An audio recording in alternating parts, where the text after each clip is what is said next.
оорубаган эчтеке неме жок малында бир өлбөстөгүдөй жүрөт экенбиз да.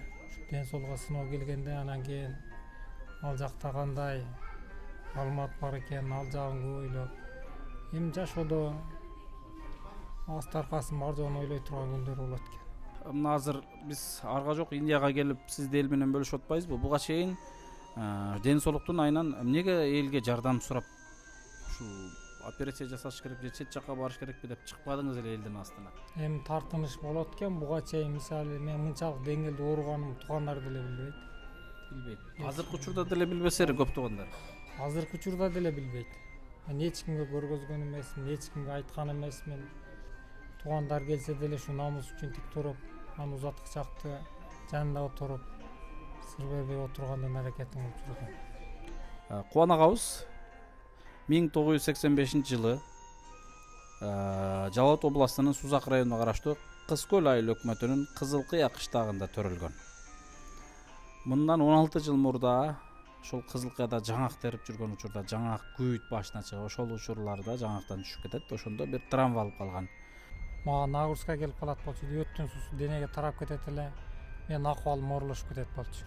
Андай күндөр дагы болду, температура болуп, акыл эс жоготуп, кыйла даражага барган күндөр болду. Ошентип айла жок жол кандай даражада, кандай муз болуп, жолдор жабык болгон маалда дагы жолго чыкканга туура келет болчу. Ден соолуктан артык эч бир нерсе кадырсыз экенин түшүнгөн катарында айтам да, биринчи ден соолукту кадырлап баркташ керек.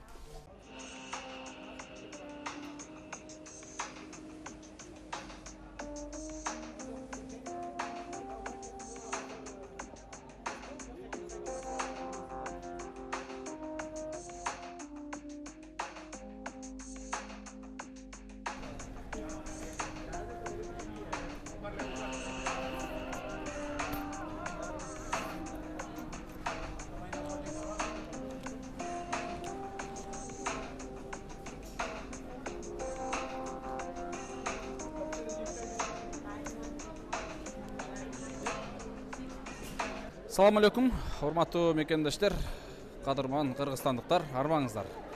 Кубан ака, салам алейкум. Алейкум ассалам. Кандайсыз? Түзүк жакшы, Кудайга шүгүр. Ден соолук жакшыбы? Жакшы, Кудайга шүгүр. Индияда өзүңүздү кандай алып жүрөсүз? Жакшы. Жакшы. Жакшы ишеничти алып. Азыркы учурда эмне жумуштардын үстүндө болуп атат? Азыр ушу бөйрөк боюнча кератиндин билирини бийик болгон үчүн ошого повторный анализдеп турабыз, повторный анализ тапшырып атабыз. Ушунун результаты чыкса, анан ошого карап иш болот да. Буга чейин бооруңуздун общий анализдерди тапшырдыңыз, э? Боордун общий анализдерин тапшырдым. Томографияга түшүш үчүн кератин бийик болуп, томографияга түшүрбөйт. Ошого 3 күндүк дарыга жазган, ошол дарыны ичип, азыр повторный анализде турабыз. Түшүнүктүү. Бул биздин бул жактагы жардамчыбыз, котормочубуз Анвар. Можно очередь. Урматтуу мекендештер, азыр ооба өзү айтып кетти. Кубан агабыз толугу менен сиздерге түшүндүрдү бардыгын. Баягы бөйрөгүндө дагы кошумча кичине проблема болгондой болуп турат. Бирок ошол бөйрөккө общий томографияга түшүш үчүн бөйрөктө кератин көтөрүлүп кеткен экен. Аны түшүрүш үчүн 3 күндүк дары жазган лечение. Мына ошол 3 күндүк дарысын ичип, азыр кайрадан анализ тапшырганы келдик. Азыр калганын анализ тапшыргандан кийин улантабыз.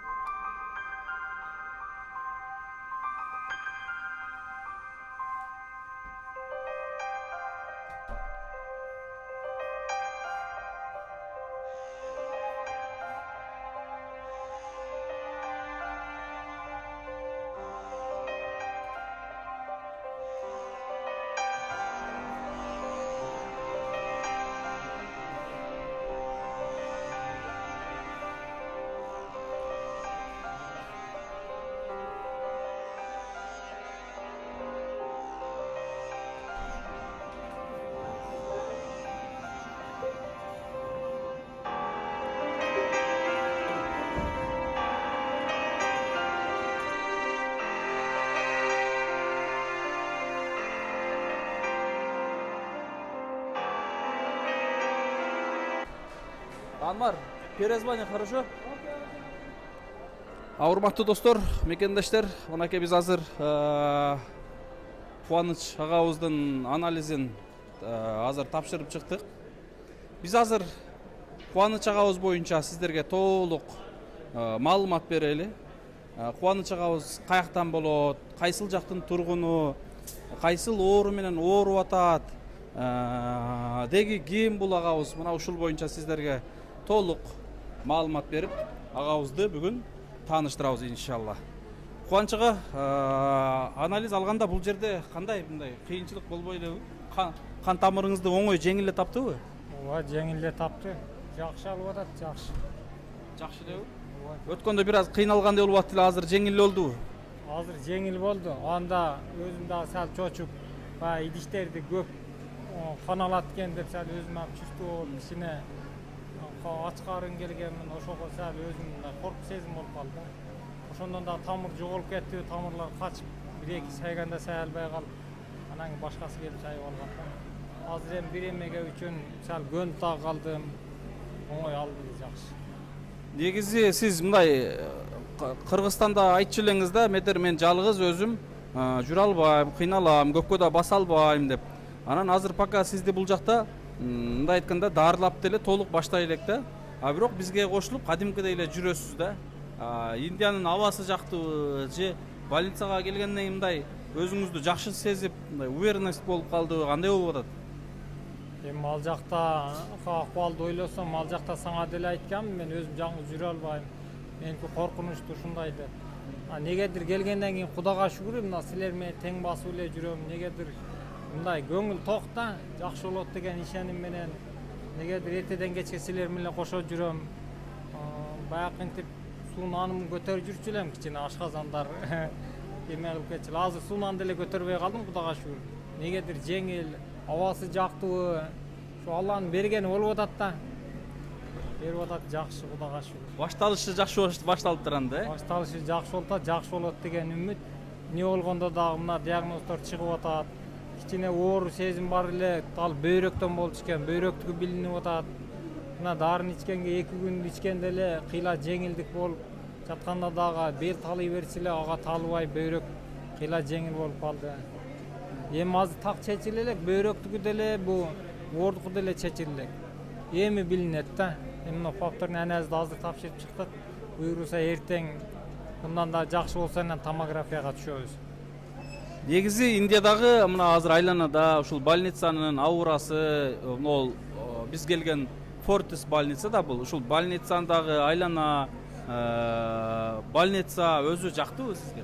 Больницанын жаккан жери, карап аткандыгы, бу больницанын жаккан жери бизде анализ тапшыруу үчүн башка жакка бар деп, нары чурка, бери чурка, бир жерде эмес да, местач. Бул жерде бир зданиянын ичине киреткенсиң, анализ тапшырганың, текшерилгениң, врачка киргениң бир жерде болгон өтө жакшы экен. Кыйынчылык болбойт экен. Жеңил болот экен, условия бар жогу бар экен. Бир температурада ички эмени кармайт экен, ысык жылуулукту. Ошон үчүн жеңил, бул жерде кыйынчылык болбойт экен. Кубаныч ага, ушинтип бул больницага келип калдыңыз. Индияга негизи келем деп жүргөнүңүз көп жылдар болуптур. Канча жылдан бери келем деп эле. Кубаныч ага, ошентип Индияга канча күн болуп калды? Четверг, среда, эртең бир жума болот. Бир жума болот, Азыр толук анализдериңизди тапшырып бүтүп, эртең буйруса томография тапшырган турасыз. Ооба, эртең томография деп турабыз. Анализге карап томография чечилет. Негизи могу сиздин ооруңуз боюнча толук түшүнө элек толук маалымат четелектер бар да. Ошолорго бир айта кетсек да, негизи эмнеңиз ооруп 16 жылдан бери жүрдүңүз эле? Эми боордон болгон. Боордон ар жылы ар диагноз коюп жүрүп, акыры 12-жылы альвеококкоз уролунда катарында операция болгон. Ошол боюнча быйыл мына 2022 альвеококкоздун уролунда Бишкектен операция болгон. 10-жылы биринчи жолу Жалал Абад областында Гөр больницада болгон.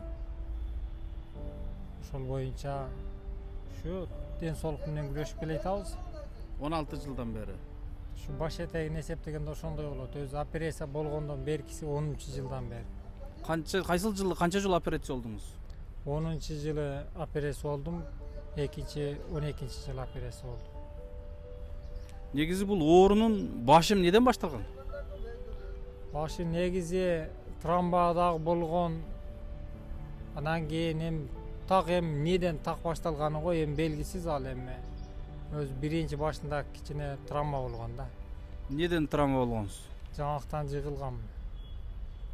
Күйүп турган жаңактан жыгылгансыз кадимкидей. Күйүп турган жаңактан бийиктен түшүп, ошондо ичим менен түшүп, ошондо биринчи травма ошондон кеткен. Ошондо 10-жылы операция болгондо ошондо ишик боордон травма болуп ишик пайда болгондо ошону экногок деп эле ачканда экногок болбой калган. Оорунун өзүндө болуп калган. Негизи урматтуу мекендаштар азыр айтып атпайбы жаңактан жыгылгам деп. Өзү кайсыл жактан болот элеңиз? Өзүм Кызыл Кыядан.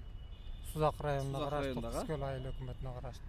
Бул Кызыл Кыя деген кыштакта жаңак көп агабыздын эң башкы эмеси ошол баягындай үй бүлөлүк шартта тиричиликте жүргөн учурда, жаңак терип жүргөн учурларда жаңактан түшүп кетип, ушул нерсе болуп атат деп азыр айтып атат. Мына ошентип жаңактан түшкөндөн бери 16 жыл мурда түшкөн болсо, ошондон бери ушул ден соолугу менен алышып келатат. Анан кайсыл жерге барарын билбей, дартына дабаны каяктан табаарын билбей 16 жыл өтүп кетиптир. Мына ошентип жада калса, туугандары, көпчүлүк туугандары дагы бул так эмне менен ооруганды да билбейт экен. Биз эртең томография чыгып, врач точно анализ айткандан кийин биз бул маселени дагы точно азыр агабыздын тагдырында маселесинде эмне бар экенин сиздер менен бөлүшөбүз, бирок бүгүн бир аз эртерээк врачтын сөзүнөн кийин бөлүшөбүз. Өзүңүз 30 канчадасыз? 36-да. 36-га чыктыңыз, Азыр өзүңүздү жакшы эле сезип атасызбы? Азыр өзүм жакшы эле сезип атам. Кудайга шүкүр. Негизи 2000 кайсыл жылдар 2019 жылы экөөбүз төө ашууда жолуккан экенбиз, эсиңиздеби? Ооба, 2019-жылы жолукканбыз. Мен Индияга кетип баратканда. Ооба, мен Ошондо сиз ооруп Бишкектен келаткан элеңиз, Ооба, Бишкектен Жалалатка кетип атканмын. Ошондо эмне кылып келаттыңыз эле Бишкекке? Бишкекке барып, ушу ар дайым эле барып жүргөндөй, ушу дренаж алмаштырып, оорго өттүн суусуна коюлган трубканы алмаштырып келаткам. Ошол дренаж деп атпайсызбы? Мына ушул дренажын сиздерге бөлүшөбүз врачтын сөзүнөн кийин. Буну канча күндө бир алмаштырып турасыз? Буну башкы 16-жылы коюлган, 16-жылда жаңы коюлган малда 3 айда, 2 айда алмаштырчумун. Баарга барган сайын күн азайып, азыр 15 күндө, 10 күндө алмаштырган күндөр болот. Эң кыска алмаштырган. Азыр эң узак жүргөнү 1 ай болуп атат. 1 айдан ашык жүрбөй атат. Ошону дайым Жалал-Абадтан Бишкекке барып алмаштырып тургансыз. Жалал-Абадтан Бишкекке барып алмаштырдым. Жана өткөндө өзүңүздүн сөзүңүзгө караганда, жамгыр жайбы, кар жайбы, башка жайбы, кандай мүмкүнчүлүк, шарт барбы, жокпу, кыскасы, сиз ошол Индияга, Бишкекке барып, ушуну алмаштырыш керек дегенсиз да. Эгерде буну алмаштырбай калганда, кичине кечигип 1-2 күн кийин алмаштырса эмне болуп калат эле? Мага нагрузка келип калат болчу, өттүн суусу денеге тарап кетет эле. Мен акыбалым оорулашып кетет болчу. Андай күндөр дагы болду, температура болуп, акыл эс жоготуп, кыйла даражага барган күндөр болду. Ошентип айла жок жол кандай даражада, кандай муз болуп, жолдор жабык болгон малда дагы жолго чыкканга туура келет болчу. Жолго чыгып, кылдырып, ошонун аракети менен болуп жүрөт да, азыркыга чейин. Мына ушундай урматтуу достор, мекендештер, бул биз азыр Индияда турган больницага бул агабыздын көптөн бери ушундай көксөп келип дарыланып, бул Аллахтын берген дартына, дабасын, шифаны таап кетсем деп көптөн бери күтүп келген күн мына азыркы учурда келип, азыр дарылануусун баштаганын алдында турат. Толук диагноз билингенден кийин боорду пересадка жасаш керекпи, же бөйрөктөнбү, мына ушул нерсени так айтат. Биз азыр Кыргызстанда так точно баягындай диагноз да белгисиз болгон да, мындай айтканда. Башында диагноз белгисиз болгон. Анан 2012-жылы операция болгондо ошо боорду кестирип алдырганда ошо альвеококкоз деп диагноз коюп чыгарып беришкен. Толук диагнозуңуз билингенден кийин буйруса кандай план менен, кандай ниет менен азыр бул жерге келдиңиз?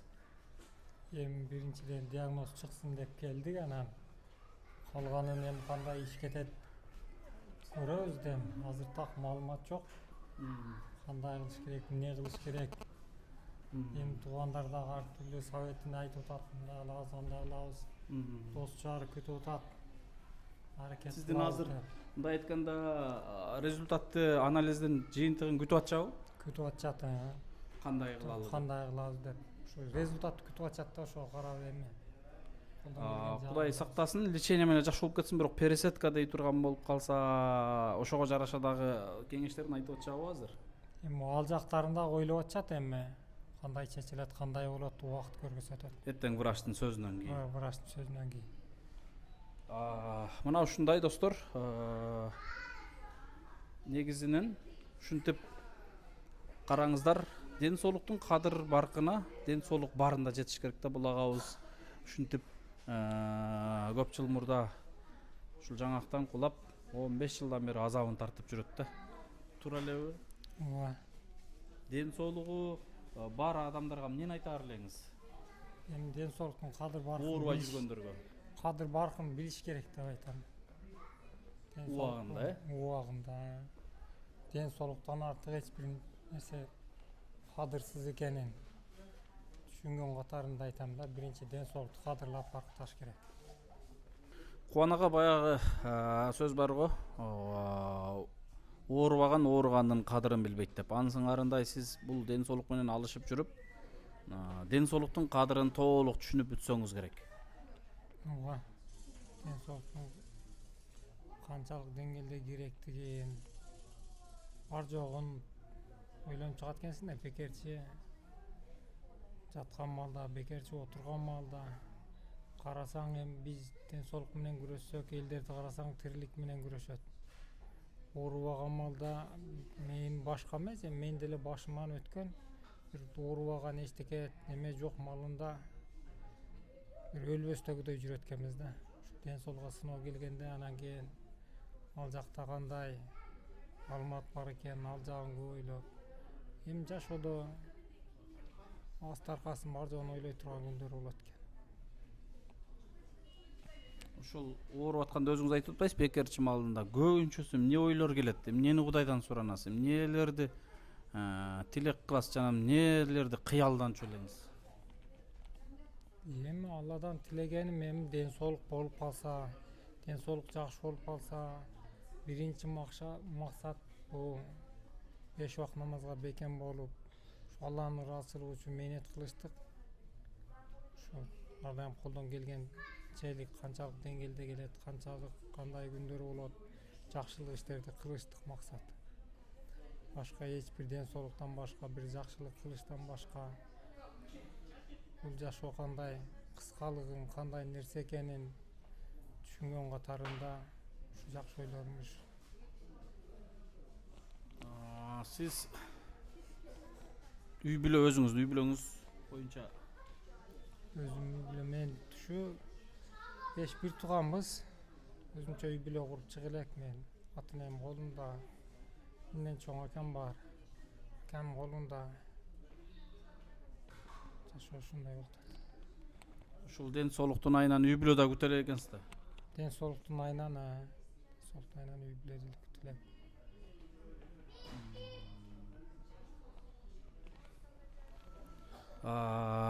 Аллах таалам өзү шифасын берсин, жакшы болуп кеттиңиз. Ооруганга чейин кандай өзүңүздө, кандай жүрчү элеңиз, анан каяктарга чейин барып иштеп, эмне кызматтарды жасадыңыз, эмне кылып жүрчү элеңиз? Балким өзүңүз айткандай улак деле чаап жүрдүңүз да? Ооба, жаш кезден баштап эле айылда чоңойгон үчүн биз улакка кызыгып, улак деп чоңойгонбуз. Андан кийин ушу 11 бүткөндөн кийин Россияга барып иштеп, ушу дүйнө деп жүргөнбүз да. Дүйнө деп жүрүп анан акыры ушул нерсеге түшүп алдык. Анан бул элге мына азыр биз арга жок Индияга келип сизди эл менен бөлүшүп атпайбызбы? Буга чейин ден соолуктун айынан эмнеге элге жардам сурап ушул операция жасаш керек же чет жакка барыш керекпи деп чыкпадыңыз эле элдин астына? Же уялыш, намыс болду беле кандай? Эми тартыныш болот экен. Буга чейин мисалы мен мынчалык деңгээлде ооруганымды туугандар деле билбейт. Билбейт. Азыркы учурда деле билбесери көп туугандар. Азыркы учурда деле билбейт. Мен эч кимге көргөзгөн эмесмин, эч кимге айткан эмесмин. Мен ушу жакындан бери эле, ушу 1,5 жылдан бери катуу ооруган үчүн гана эле ушу туугандардан уккандар укту. Азыр деле толук туугандар билбейт, уккан эмес. Сурагандар келет, туугандар сурап келет. Туугандар келсе деле ушу намыс үчүн тик туруп, анын узаткычакты жанында отуруп, сыр бербей отургандын аракетин кылып жүргөн. Негизи бул оору мындай адамдарды электен өткөрүп, иргеп, ушундай эме кылып койду. Бул ооруган адам Мисалы сиздин жаныңызда жүргөн дос жар, тууган урук, башка тааныш билиштерди мындай баардыгынын кадырын билип калдыңызбы? ооба, кадырын билдим мен. Ким кандай, адам кандай, колунан келген учурда кандай жүргөн, колдон келбей калган учурда кандай жүргөн, адам кандай мамиле болот, ким кандай карайт, ким сурайт, ким сурабайт, ал баардык нерсе бекерсиз жатканда, башыңа ушундай сыноо келгенде, ошондойду ойлобосоң деле оюңа келе турган нерсе экен да. Ар бир кылган нерсе, ар бир суралган нерсе эсиңде калат экен. Бул эми бир муктаж болуп же бир нерсе бербесе деле жөн сурап коюштук деле биз үчүн, ушу ооругандар үчүн чоң бир эме да. Жардам мындай дем күч. Сураштык да, көңүл да. Сиз азыр пересадка болуп кала турган болсоңуз, боорду пересадка жасайм десе, мисалы да эми Кудай өзү сактасын, бирок донор болуп берем, донор болоюн деген кыскасы мындай айтканда донорго эме барбы мүмкүнчүлүк? Эми донорго так айтыш кыйын. Эми азыр бир туугандардан донорлукка болбогон үчүн башка бирөөдөн деле доноруң болуп бер деп айтыш кыйын экен. Эми биринчи ошол 5 бир тууган дедиңизби? Бардык бир туугандар кан тапшырып текшерилип көргөнбү? эми группасын билет экен да, ошол группага карап түшөт экен бул. Группага менин бир туугандарым каны 2 экен, меники 3 болгондуктан ошого туура келбейт деп. Бирок буну чечсе болот да. Аллах тааланын буйругу менен чечсе болот.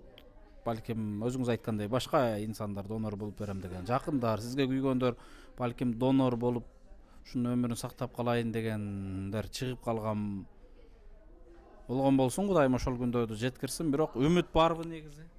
Үмүт бар негизи. Эми ар ким ар акыл насаатын айтат. Эми азыр мындай болот деш кыйын да. Эми качан болгон учурда эле болду дебесең, бул нерсе өтө ойлоно турган нерсе да. Мына ушундай урматтуу мекендештер, азыр Кубан агабыздын ден соолугун толук түшүнүп турасыздар. Кубан агабыз 1985-жылы Жалал Абад областынын Сузак районуна караштуу Кыз Көл айыл өкмөтүнүн Кызыл Кыя кыштагында төрөлгөн. Мындан 16 жыл мурда ошол Кызыл Кыяда жаңак терип жүргөн учурда жаңак күйүт башына чыгып, ошол учурларда жаңактан түшүп кетет. Ошондо бир травма алып калган.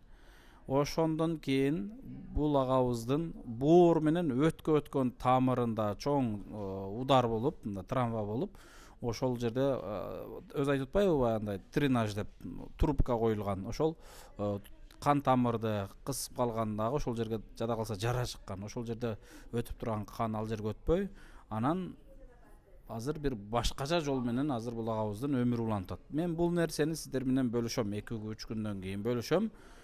Таң каласыңар. Мен деле бул агабыздын жанында бир нече жүрүп, кошо көрүп, кошо жүрүп, бирок ошол оор маселесин мен көрбөптүрмүн чындыгында. Ушунчалык Кудайым бул агабызга дарты да бериптир, бирок сабырды кошо бериптир да, ушунчалыгына сабыр кылып жүрүптүр да, чыдап. Ай сайын Жалал Абадтан Бишкекке баягы ступ берип калат деп атпайбы? Ступ берип калганда ар кандай ситуацияда берип калат экен. Кышта болобу, суукта болобу, таң атып атканда болобу, кыскасы өзүн нито сезип башталганда эле дароо такси табып Бишкекке жөнөшүш керек. Каражатың барбы жокпу, жетип Бишкекте ушул бир врачы бар экен, жакшы врач экен, мен жолуктум өткөндө, ошол врачы дароо карап кабыл алып, жанагы ветеринаржыны алмаштырып берет экен, анан өзүн жакшы сезип, нарагына жашоосу уланат экен. Кээде убагында жетише албай, төшөккө жыгылып жатып, алга келбей, бутка турбай, жада калса сүйлөй албай да калган учурлары болгон экен. Мен айтпадым, 2019 жылы мен ошол төө ашуудан өтүп кетип атканда көргөм. Биз андай Татнайналгачы Индияга алып кетип аткан маалыбыз эле. Булагабыз Жалал Абадка келаткан экен. Жүрбөйсүзбү, мен алып барып келейин десем, тамаша иретинде кабыл алды окшойт. Ошондо аракет кылсам каапаттың жакшы болмок экен деп азыр өзү дагы айтып жүрөт. Баардыгы Кудайдын буйругу экен. Аллах Таала ушул күндү насип кылган экен. Мына азыр ушинтип биздин жаамат менен келип, моминтип анализдерин тапшырып, азыр Индияда дарылануунун астында жүрөт буйруса. Кубанага жалпы сизге колдоп аткан, жардам берген, көмөк көргөзгөн, жада калса көмөк көргөзөм деп көргөзө албай жетишпей калган, ден соолугу барлар, уурбай жүргөндөргө бир жакшы сөзүңүздү айтып кетсеңиз да. Эми ушу мени колдоп, ушундай жардам берип жүргөндөргө не демекчимин, эми ыраазычылык. Эми бизден жакшылык кайтпаса дагы эми Алладан жакшылык кайтсын деп дуа кылабыз. Андан башка бизде айла жок. Эми туугандар бар, колдогондор, дос жары бар. Досторум колдоп келет ар дайым. Больницага жатсаң да өз алдынча келгендери бар. Топтоп келгендери болот, жөн крупный бергендери болот. Досторум өзгөчө колдоп келет. Ошол эми ден соолугу таза адамдарга эми муктаж деп эсептейбиз, бирок муктаждык эң ушу ден соолук кеткендерде деп билем да. Мен ден соолук менен чуркаган үчүн муктаждык даража ушул жакта экен да. Элдер бир жашоо турмуш менен аракет кылса, биз ден соолук менен бизге канчалык мисалы бир имараттарды же бир 4 этаж эме салып берсе деле биз үчүн паркы жок да. Бизге жашоо, биз жертөлөдө жашасак деле денибиз таза болсо болду деген кыял да, мындай айтканда. Бизге ушу биринчи ден соолук экен да, ден соолук болсо анан кийин калганы боло берет экен. Мына эми канча жылдан бери, канча күндөн бери ойлонуп күткөн күн мына Индияда келип көрүп атабыз. Бул жерге келгенден кийин канчалаган ооруган адамдарды көрүп атабыз. Бүткүл дүйнөдөн келет экен. Мына өзүм менен кошо жаш балдар келди. Эми бар жогу жакшы үмүт менен, жакшы ниет менен келет экен бул жака. Көпчүлүгү бул жерден жакшы болот экен. Жакшы болуп кетип атат, көрүп атабыз. Биз жакта оор диагноз койгондорду бул жакта келип лечение менен жакшы болот экен. Эми биз дагы ушу көптүн катарында Алладан дуа кылып атабыз.